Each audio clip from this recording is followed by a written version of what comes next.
દવાઈ નહીં નાખું, ફૂગનાશક કે નીંદણનાશક દવાઈ નહીં નાખું. આખા રીંગણાના છોડની અંદર માની લો 15 રીંગણા આવ્યા છે, 15માંથી 12ની અંદર ભલે જે કંઈ હોય 3 રીંગણા આપણા પરિવાર માટે થઈ જાય છે તો 3 રીંગણા ભલે મળે, પણ એમાં દવા થતી નથી. બરાબર? ઝેર ન ખાય, કારણ કે ઝેર ખાય છે સાહેબે જેમ વાત કરી ભાઈ ધરમસિંહભાઈ, વિવિધ પ્રકારની બીમારી એમાં અત્યારે કેન્સર સામાન્ય થઈ ગયું.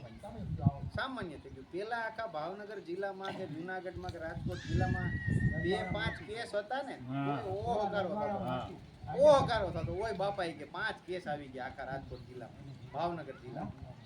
પણ આજે ગુજરાતની કમનસીબી એવી છે કે લગભગ કોઈ ગામ એવું બાકી નથી કે 1 કે 2 કે 5 કેસ ન હોય. જેવડી ગામની સંખ્યા, તમારું ગામ નાનું માની લો છે 400, 500, 600 ની વસ્તી છે, એકાદો કેસ ભગવાન કરે ન હોય પણ કદાચ હશે. બરોબર? બાજુનું ગામ બીલડી છે, ત્યાં હું કાલે અમારા મિત્ર છે એને પૂછતો, મને કે સાહેબ તુષારભાઈ અમારા ગામની અંદર આ લગભગ 9મો કે 10મો કેસ હમણાં કેન્સરનો આવ્યો, 3 જણા ગુજરી બધું. બરોબર? આ પરિસ્થિતિ આપણે, અને એવા લોકોને કેન્સર છે કે જેને કોઈ જિંદગીનું કંઈ વ્યસન નથી.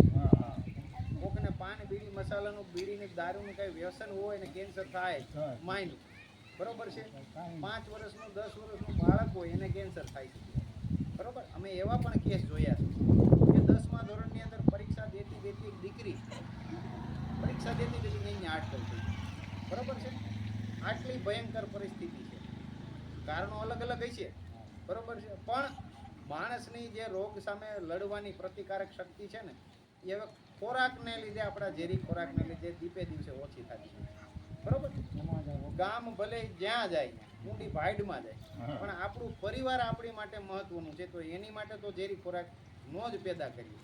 બરોબર છે? આપણે સૌ ખેડૂત છીએ, આપણી પાસે જેટલું પણ જમીન હોય એની અંદર 2 ઓળો આપણને મૂકવા માંગે. બરોબર? 2 ઓળ આપણે આપણા પરિવાર માટે શરૂઆત કરીએ. આપણું સનાતન ધર્મ